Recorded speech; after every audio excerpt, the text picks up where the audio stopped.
महाराज की भारत रत्न डॉक्टर बाबासाहेब आंबेडकरांचा, भारत रत्न डॉक्टर बाबासाहेब आंबेडकरांचा। आज महामानव भारत रत्न डॉक्टर बाबासाहेब आंबेडकर यांच्या पूर्णाकृती पुतळ्याचं अनावरण या ठिकाणी झालंय। यासाठी मी तमाम भीमसैनिक, शिवसैनिक, सर्व बाबासाहेबांचे अनुयायी यांचं मनापासून स्वागत करतो, मनापासून आपल्याला शुभेच्छा देतो। आज या प्रसंगी उपस्थित पालकमंत्री आणि ग्रामविकास मंत्री आमचे सहकारी जयकुमार गोरेजी, साताऱ्याचे पालकमंत्री शंभूराज देसाई या ठिकाणी उपस्थित, ज्यांच्या प्रयत्नातून हे स्मारक आणि भव्य दिव्य असा बाबासाहेबांचा पुतळा उभा झाला, ते आपले शहाजी बापू पाटील,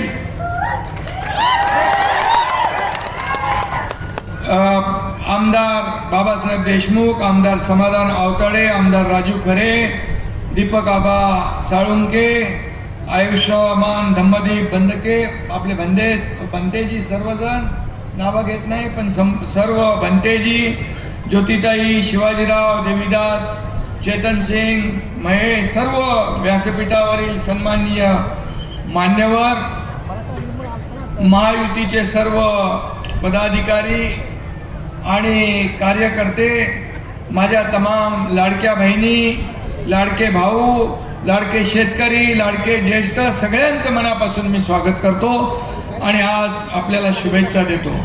खरं म्हणजे बाबासाहेबांच्या पुतळ्याचं अनावरण झालं, स्मारकाचं अनावरण झालं, त्यापूर्वी मी आणखी एका सर्वसामान्य लोकांना जीवदान देणाऱ्या महाआरोग्य शिबिराला देखील भेट देऊन आलो। मला वाटतं बापू आपल्या या सांगोल्यामध्ये एवढं महाआरोग्य शिबिर पहिल्यांदा झालं आणि त्या ठिकाणी जे जे कोणी रुग्ण येतील त्यांना पुढची जी काय ट्रीटमेंट, उपचार पाहिजे ते देखील विनामूल्य मंगेश चिवटे आणि त्यांची टीम मुंबई सारख्या मोठ्या हॉस्पिटलमध्ये करण्याचं देखील या ठिकाणी नियोजन केलंय। त्याबद्दल मी या आरोग्य विभागाच्या टीमचं पण मनापासून अभिनंदन करतो। खरं म्हणजे बापू, खरा म्हणजे तुमच्यावर लोकांचं प्रेम बघून एकदम ओके वाटतंय।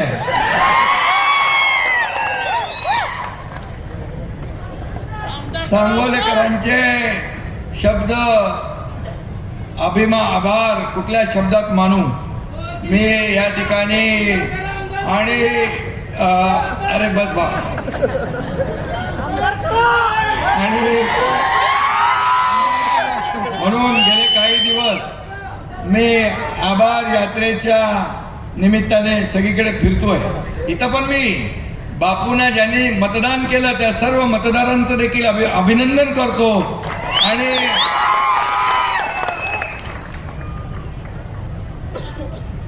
आभार तर मानलेच पाहिजे। आणि सांगोल्यात शहाजी बापूंना यश आलं नसलं तरी तेच तुमच्या हृदयातले नेते आहेत हे मला माहीत आहे। आणि मगाशी म्हणाले जयकुमार, या आमदार असू दे, नामदार असू दे, काही असू दे, एकनाथ शिंदे त्याच्या पाठीमागे आहे, त्याला काय चिंता काय करायची गरज। कार्यकर्ता काम करणारा असतो, त्याला हार जितीची पर्वा नसते। आपले आमदार बाबासाहेब इथं बसले, त्यांनी मला काही कामं सांगितली, मी त्यांना सांगितलं बिलकुल चिंता करू नका। एकनाथ शिंदे असा आहे की गेल्या अडीच वर्षामध्ये कुठल्या पक्षाचा आमदाराला कधी मी बघितलं नाही, त्याचं काम कसं होईल हेच मी पाहिलं आणि तो आनंदात आपल्या मतदारसंघात जाईल आणि विकास प्रकल्प राबवेल हे मी पाहिलं। आणि म्हणून बापू, तुमच्या मतदारसंघात किती पैसे आले? 5,500 कोटी। 5,500 कोटी रुपये आले। हे लक्षात ठेवा, आतापर्यंतच्या इतिहासात कधीच आले नव्हते। आणि जयकुमार गोरे यांनी सांगितलंय, इकडं गणपतराव देशमुख आणि शहाजी बापू असे दोघं असतात, अलटून पलटून असतात। तिसरा कोण असतो का इकडं? तिसरा कोण नाही.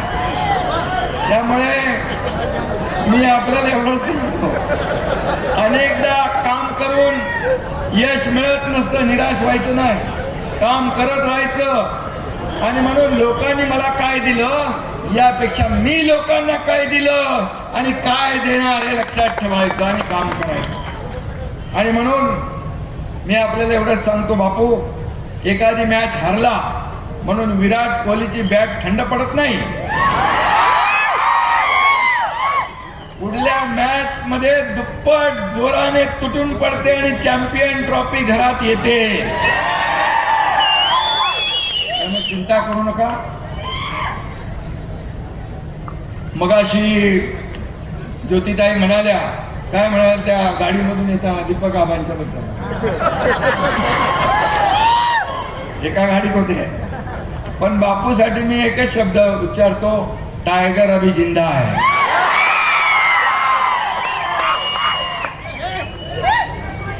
अरे त्याला काय वाऱ्यावर सोडणार नाही मी. हाथ बढ़ाकर आसमां छू लेंगे हम अपनी हार को जीत में भी बदल देंगे हम. आणि म्हणून काळजी करू नका. आपले बापू स्पष्ट वक्ते आहे, बोलून टाकतात. मनातलं भडाभड मोकळ्या मनाचा आहे, डोकळ्या मनाचा आहे, मनात काय ठेवत नाही. आणि मागे लोकसभा निवडणुकीनंतर त्यांनी भर सभेत काय म्हटलं आपल्याला आठवत आहे. बापू म्हणाले होते, ज्यांनी पाणी अडवण्याचं काम केलं त्यांना तुम्ही लोकसभेत पाठवलं आणि ज्यांनी तुम्हाला पाणी दिलं त्यांना तुम्ही घरी बसवलं. बरोबर. मोकळ्या मनाने बोलणारा माणूस आहे. आणि सांगोला दुष्काळ मुक्त करण्यासाठी बापूंनी खूप प्रयत्न केले. मी मुख्यमंत्री होतो त्यावेळी बापू जेव्हा मला भेटले तेव्हा त्यांच्या डोळ्यात फक्त आणि फक्त सांगोल्यासाठी पाणीच होतं. सांगोल्याचं पाणी, सांगोल्याला कसं. आणि म्हणून सांगोलाच नाही,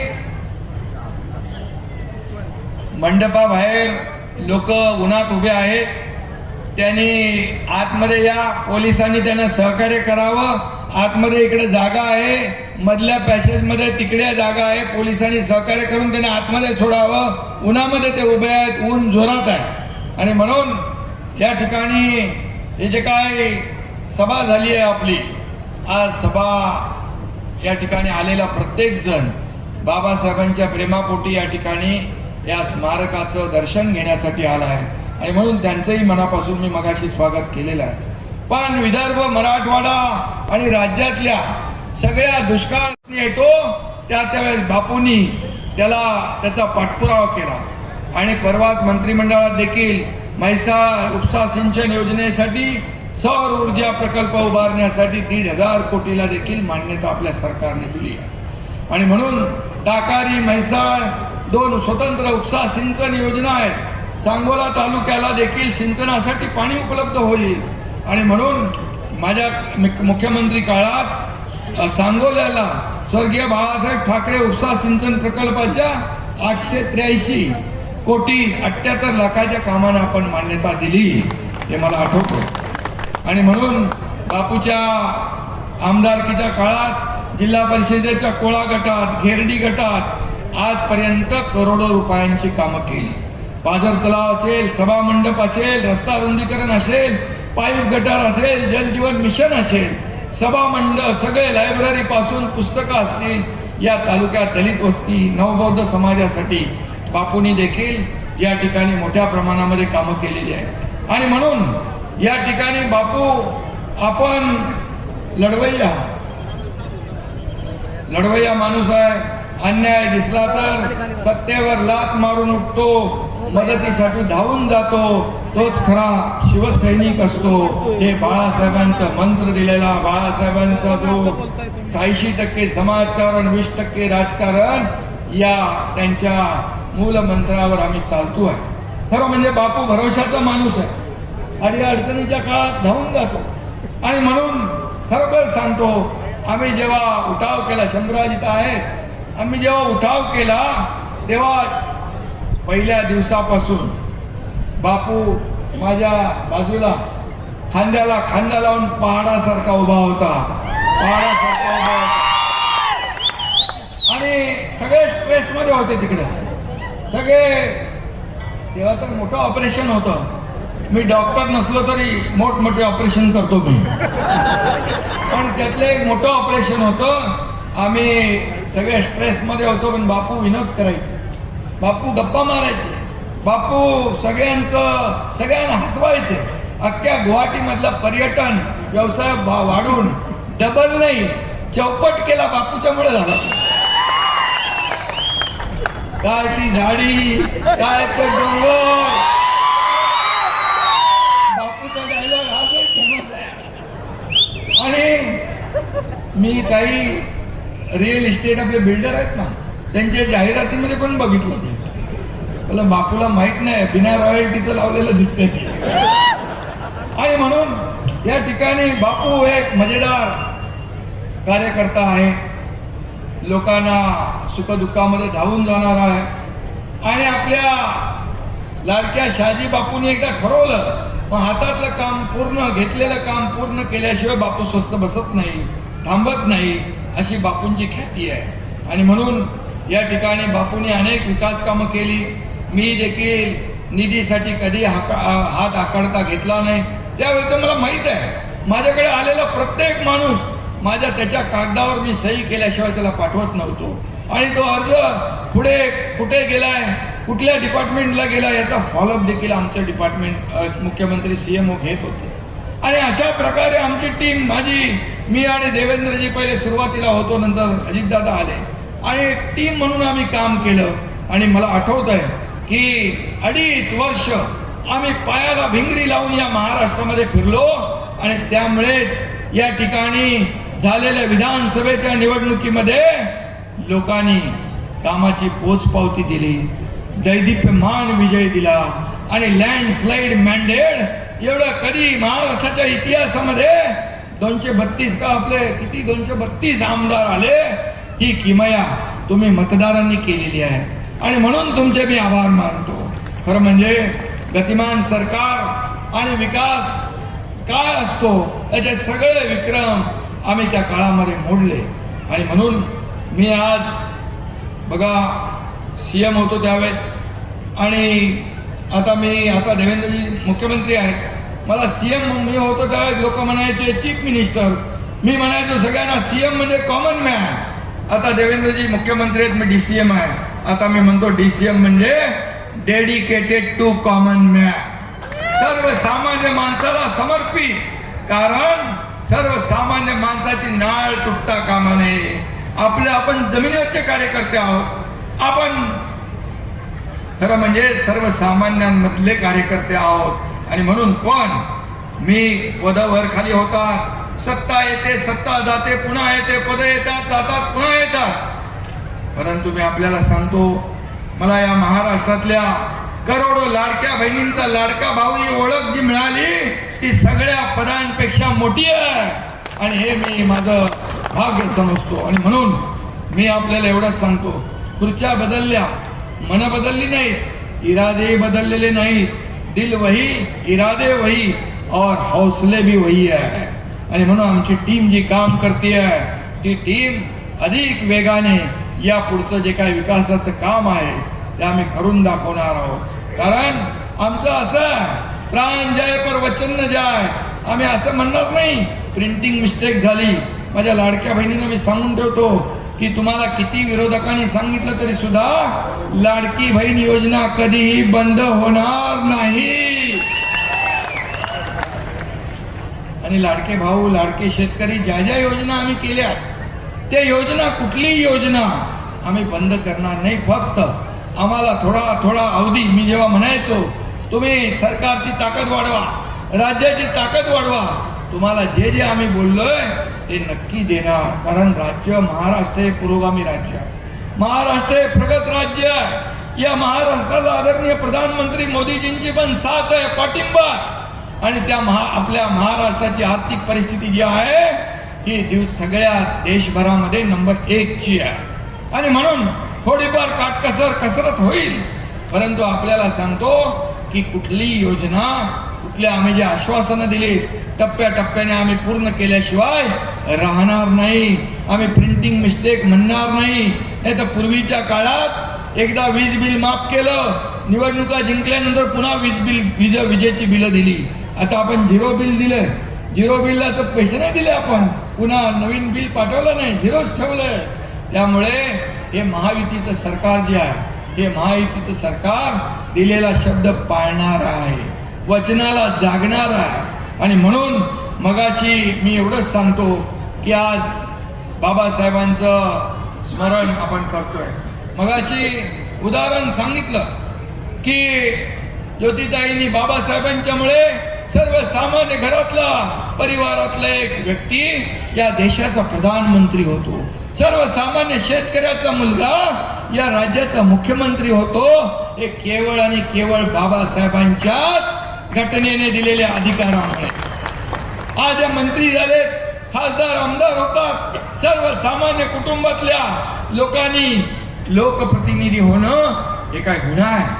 फक्त सोन्याचा चमचा घेऊन जन्माला आलेल्या लोकांनी मुख्यमंत्री व्हायचं, उपमुख्यमंत्री व्हायचं, मंत्री व्हायचं असं काही लिखापडी आहे? आणि म्हणून आम्ही सोन्याचा चमचा घेऊन जन्माला आलो नसलो तरी सुद्धा सर्वसामान्यांच्या आयुष्यामध्ये सोन्याचे दिवस आणण्यासाठी आमचा जन्म झालेला आहे. आणि म्हणून मी आपल्याला एवढंच सांगतो, काही लोक संविधानाची कोरी वही दाखवून फेसबुक लाईव्ह करून कारभार करता येत नाही. तो खोटारडेपणा लोकसभेमध्ये केला, फेक नॅरेटिव्ह पसरवलं, सगळ्यांनी मंत्रिमंडळाचं वाटप करून घेतलं. कोणाला कुठलं खातं, कोणाला काय 5 स्टार हॉटेल बुक केली, आपल्याला सगळ्यांना माहित आहे. परंतु माझ्या लाडक्या भावानी, लाडक्या बहिणींनी, लाडक्या शेतकऱ्यांनी त्यांची सगळी बुकिंग रद्द करून टाकली आणि महायुतीचं सरकार या ठिकाणी आणलं. आणि म्हणून काही लोक बंगल्यात बसून फेसबुक म्हणजे एफबी खेळत बसतात. त्यात काही जात नाही, बसल्या बसल्या टाइमपास. एफबी म्हणजे काय? फुकट बाबूराव. मी सुद्धा एफबी आहे, पण महाराष्ट्राचा फेवरेट ब्रदर, लाडका भाऊ, फरक आहे, फरक बघा. आणि म्हणून आम्ही पद येतात जातात होतो. बाळासाहेब सांगायचे पद येतात जातात, सत्ता येते जाते, पण नाव जाता कामा नये. आणि म्हणून ते नाव राखण्याचं काम आपल्याला करायचं असेल तर या महाराष्ट्रातला विकास जो आहे अधिक वेगाने आपल्याला करावा लागेल. आणि म्हणून मी आपल्याला एवढंच सांगतो की शिवसेना 80 जागा लढल्या, 60 जागा जिंकल्या. आज जे आमच्यावर बेईमानीचा शिक्का लावतात, आमच्यावर आरोप करतात, काय एकनाथ शिंदे शेतकऱ्याच्या मुलानं मुख्यमंत्री झालं, तुमचं का पोटदुखी? 2.5 वर्षात तुम्ही घरी बसला. हा 2.5 वर्षात लोकांच्या दारात गेला, घरात गेला, शेतावर गेला, बांधावर गेला. माझ्या लाडक्या बहिणी, लाडक्या भावांसाठी, शेतकऱ्यांसाठी योजना केल्या. का पोटात दुखतंय तुमच्या? आणि म्हणून बाळासाहेब सांगायचे, कार्यकर्ता घरात नाही, लोकांच्या दारात शोभून दिसतो. आणि म्हणून आम्ही शासन आपल्या दारी घेऊन आलो. का शासन आपल्या दारी? काय होतं? का योजना पूर्वी नव्हत्या? का लाभार्थी नव्हते? का लाभ नव्हते? सगळं होतं, पण सर्वसामान्य माणूस कटकट नको म्हणून ते लाभ सोडून देत होते. बांधवांनो आणि भगिनींनो, मी आपल्याला सांगतो, शासन आपल्या दारीमध्ये आम्ही तिघही जायचो, मी जायचो, देवेंद्रजी जायचे, अजितदादा आम्ही जायचो. आणि त्या ठिकाणी जागेवर अगदी दाखल्यापासून, ट्रॅक्टर पासून, पॉवर टिलर पासून, ड्रोन पासून, हार्वेस्टर पासून सगळं घराच्या किल्ली पासून आम्ही तिथं द्यायचो. मी आपल्याला सांगतो, मला समाधान आहे की 5 कोटी लोकांना शासन आपल्या दारीमधला लाभ मिळाला. 5 कोटी लोकांना. हे सगळे जे निर्णय घेतले आपण, हे सगळे निर्णय घेतले यामुळेच तर तुम्ही एवढ्या मोठ्या जोरदार या मतांचा वर्षाव केला. आणि म्हणून मी आपल्याला एवढंच सांगतो, काही नेते बघा, आमचं सगळं भोळा बावड आहे. आमचा बापू पण एकदम कधी तो मनामध्ये ठेवत नाही. त्याच्याबरोबर खरं म्हणजे इथं सुरेश आहे आपला, दिलीप बाबा आहे, इथलं बाबा गाडीमध्ये एकत्र बसले. बापूला माहिती आहे की यो माणूस जर सहकार्य केला असता तर बापू निवडून आला असता, पण एका गाडीत बसले ते, एवढा मोठ्या मनाचा. आणि म्हणून आमची सगळी माणसं सरळ साधी आहे, पण काही चक्केपंजे नाही. पण काही लोक दिसायला साधी असतात, साधी बिधी असतात, इनोसंट असतात, पण चेहरा भोळा आणि भानगडी सोळा असे लोकही असतात. आणि त्यामुळे आपण चेहऱ्यावर जाऊ नका. मी पण चेहऱ्यावर जाऊन फसलो इतके वर्ष. आणि म्हणून मी आपल्याला एवढं सांगतो, आपल्याला काम करायचं आहे, या सांगोल्याचा विकास करायचा आहे. आणि या जिल्ह्याचा विकास करायला पालकमंत्री इकडे सक्षम आहेत, या ठिकाणी सरकार त्यांच्या पाठीशी उभं आहे. आणि म्हणून मी आपल्याला एवढं सांगतो की बापू, विकासाचं जे धोरण आहे ते तुम्ही लावलं, खऱ्या अर्थाने ते पूर्ण करण्याचं काम आपलं सरकार करेल. आणि आपण बिलकुल आता आमदार जे आहेत ते आपले सहकारी आहेत असं समजून आपण काम करा, एकमेकाच्या हातात हात घालून काम करा. आणि मगाशी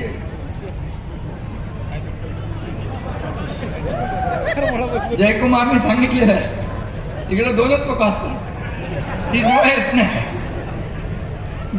गमतीचा भाग सोडा, पण बघा, राजकारण खेळमेळीने झालं पाहिजे. निवडणुकीपुरतं राजकारण, निवडणूक झाली की राजकारण संपलं आणि मग लोकांसाठी आपण काम करायचं असतं. आणि म्हणून तर मी हे किती वर्ष केलंय, 40 वर्ष केलं. म्हणून तर मी एक शाखा प्रमुख ते राज्याचा मुख्यमंत्री होऊ शकलो, ही भूमिका ठेवली म्हणून. आणि मग माझ्याकडे कोणी आलेला, मी परमेश्वराकडे एवढीच प्रार्थना करतो की माझ्याकडे आलेला कोणीही खाली हाताने वापस जाता कामा नये. इथं देना बँक आहे, लेना बँक नाही. आणि म्हणून मगाशी अनेक उदाहरणं दिली, वर्षाची दिली, इतर दिली. आज आम्ही एक टीम म्हणून काम करतोय, आज टीम म्हणून या राज्याला पुढे नेतोय. आणि म्हणून या राज्याला नंबर 1चा आपल्याला करायचं आहे. मी पुन्हा एकदा सांगेन, आदरणीय प्रधानमंत्री मोदीजींनी 10-11 वर्षापूर्वी देशाची विकास यात्रा सुरू केली. खऱ्या अर्थानं आज आपण पाहतोय, विकास होताना पाहतोय, आपल्या देशाचं नाव जगभरामध्ये रोशन करताना पाहतोय, देशाचा नावाचा डंका जगभरात पिटताना पाहतोय. आणि याचा अभिमान आपल्याला असला पाहिजे. गेल्या 10 वर्षात देश किती बदललाय बघा आपण. बघा, आज दारिद्र्य रेषेखालची 35 कोटी लोक वर आले, 80 कोटी लोकांना मोफत राशन मिळतंय. किती लाडक्या बहिणींना जनधन योजना, लखपती दिदी, जे आपण पण लाडक्या बहिणींची योजना केली. आज कितीतरी योजना, शेतकरी सन्मान योजना, सगळ्यांच्या जीवनामध्ये बदल घडला पाहिजे. काँग्रेस म्हणायची गरिबी हटाओ, गरिबी हटाओ, गरिबी हटाओ. गरीब हटली नाही, गरिबी नाही हटली, गरीब हटला. परंतु आपल्या या सरकारच्या काळात, केंद्र सरकार मोदीजींच्या काळात गरिबी हटवण्याचं काम केलं, सर्वसामान्य माणसाच्या जीवनामध्ये बदल घडवण्याचं काम केलं. तेच काम आपल्या राज्यामध्ये आपण करतोय. आणि म्हणूनच मी आपल्याला एवढं सांगतो, बाकी आज जास्त काय मी कोणावर टीका करत नाही, कारण आपल्याला काम करायचं, आपण काम करणारे आहोत. या एकनाथ शिंदेवर किती आरोप केले, किती आरोप करणार, उठता बसता झोपता उठता स्वप्नात सुद्धा एकनाथ शिंदे, एकनाथ शिंदे, एकनाथ शिंदे. काय केलं एकनाथ शिंदे? स्वतःसाठी काय केलं? सर्वसामान्य लोकांसाठी केलं, सर्वसामान्यांना न्याय देण्यासाठी केलं. या महाराष्ट्रातला प्रत्येक घटक सुखी झाला पाहिजे याच्यासाठी आपण धडपड केली. आणि म्हणूनच मला आपल्याला एवढंच सांगतो की परवा मला इथून जवळच समाधान पंढरपूरचे आमदार आहेत, मला जगद्गुरु संत तुकाराम महाराजांचा राष्ट्रगौरव पुरस्कार मिळाला. संत तुकाराम महाराजांचा पुरस्कार मिळाला, मला फार समाधान वाटलं.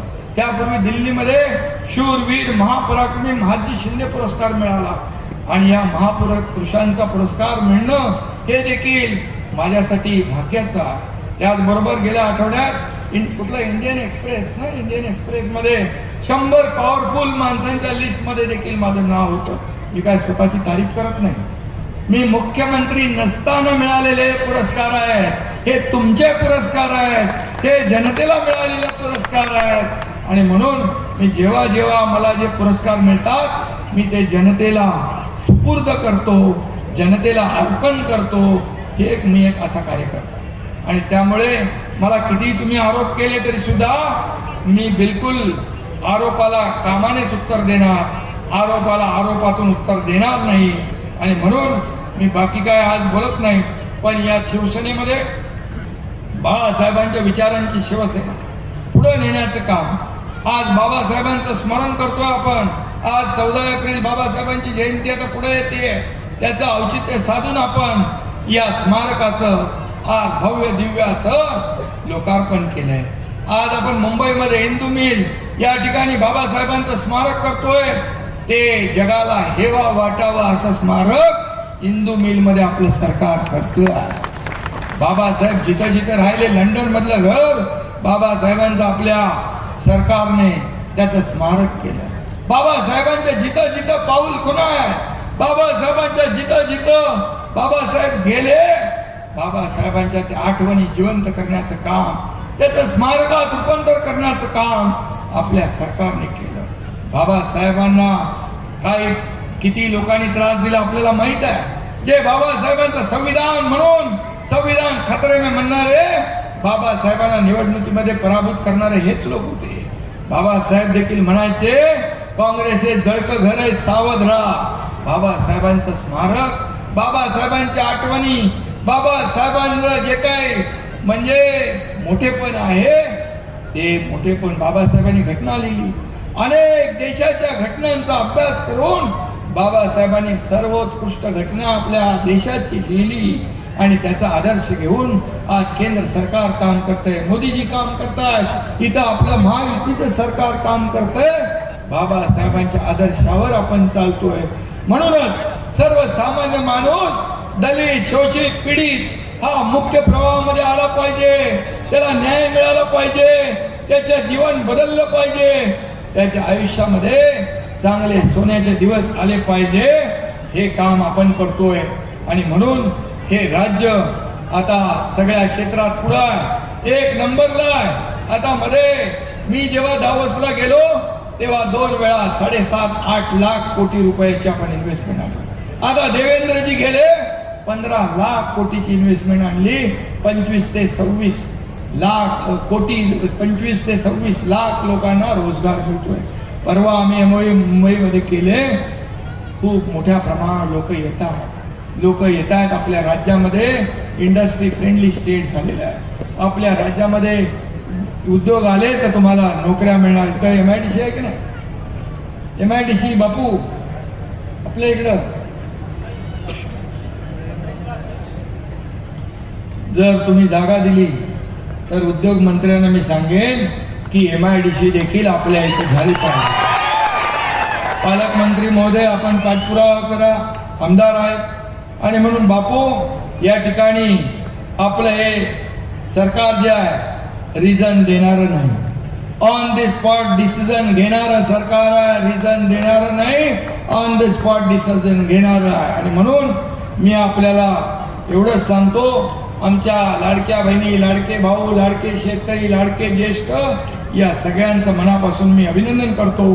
आणि पुन्हा एकदा एवढंच मी सांगतो की शहाजी बापू आपण जरी पराभूत झाला असाल तरी जबाबदारी आपली संपलेली नाही. बघा लोकांमध्ये किती तुमच्याबद्दल क्रेज आहे. मी रस्त्यावर येताना पाहिलं तुमच्याबद्दल किती क्रेज आहे लोकांच्या मनामध्ये. खरी लढाई तर आता सुरू झालेली आहे.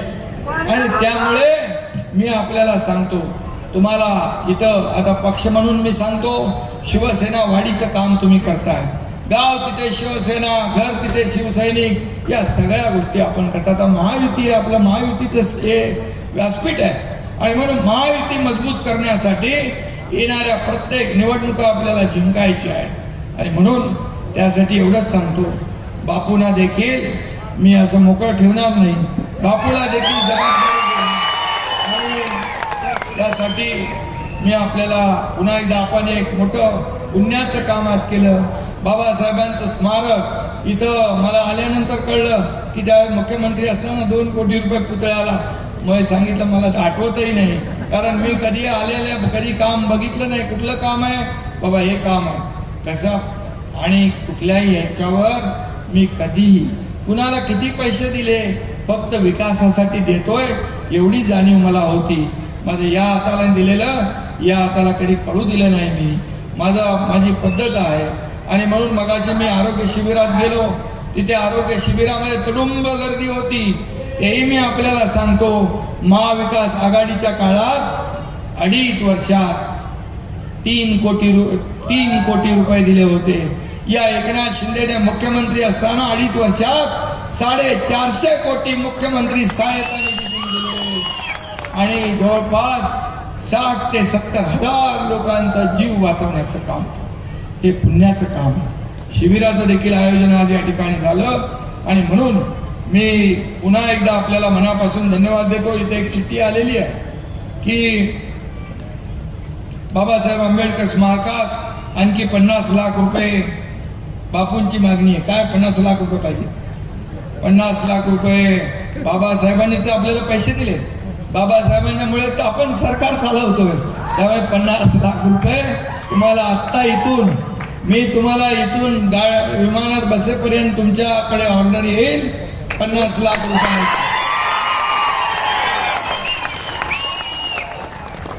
आणि त्यामुळे मी पुन्हा एकदा आपल्याला मनापासून सगळ्यांना धन्यवाद देतो. आपण भर उन्हामध्ये या ठिकाणी अगदी तिथे नजर पोचत नाही तिथपर्यंत या ठिकाणी लोक उभे आहेत. त्या सगळ्यांचं मनापासून मी स्वागत करतो, मनापासून आपल्याला धन्यवाद देतो. बापू, तुमचं पुन्हा एकदा मनापासून अभिनंदन. बापूकडून लक्षात घेतलं पाहिजे की मनाचा मोठेपणा कसा ठेवायचा असतो. माझं आणखी मन मोठं होणार आहे तुमच्याकडे बघू. पुन्हा एकदा शुभेच्छा, धन्यवाद. जय हिंद.